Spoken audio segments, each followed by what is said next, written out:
Busy ang lola mo, te. Gagawa ako ng Hainanese chicken rice, guys.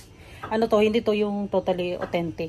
Kung ano lang meron, yun lang. Kasi mahirap hanapin yung ano, yung mga Chinese ingredients, lalo na yung dark soy sauce. Tingnan paano ko ginawa. Ayan na siya, isang buong manok.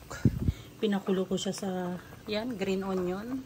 Tapos maraming luya, bawang, tapos timplahin nyo ng asin, magic sarap.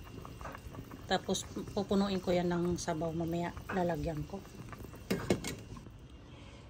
Tapos ito naman magigisi tayo ng sayote para may gulay.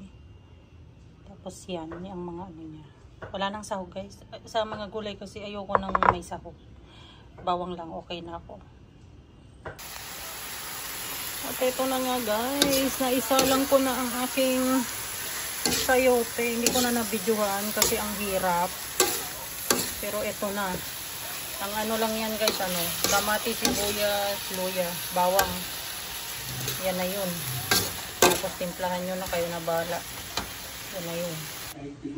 Ito yung chicken, guys, galing kanina sa yung doon sa sabaw na pinakulo ko.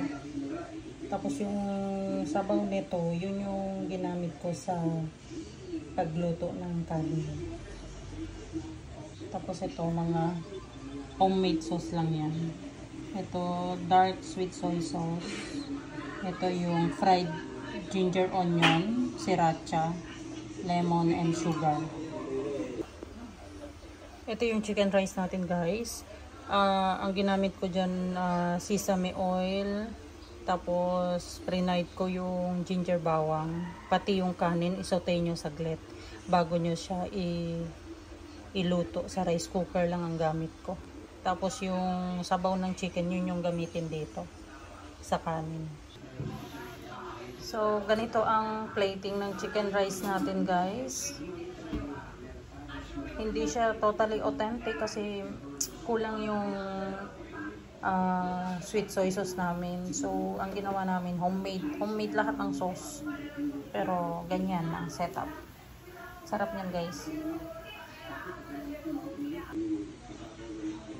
Ito na, guys, yung outcome ng aking chicken rice. Ayan.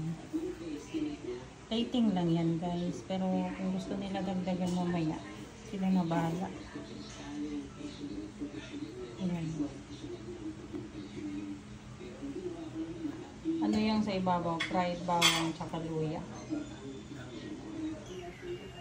Tapos yung pares, guys, ng chicken rice, yung pinagkuluan ng buong manok kanina. Yan yung magiging sabaw.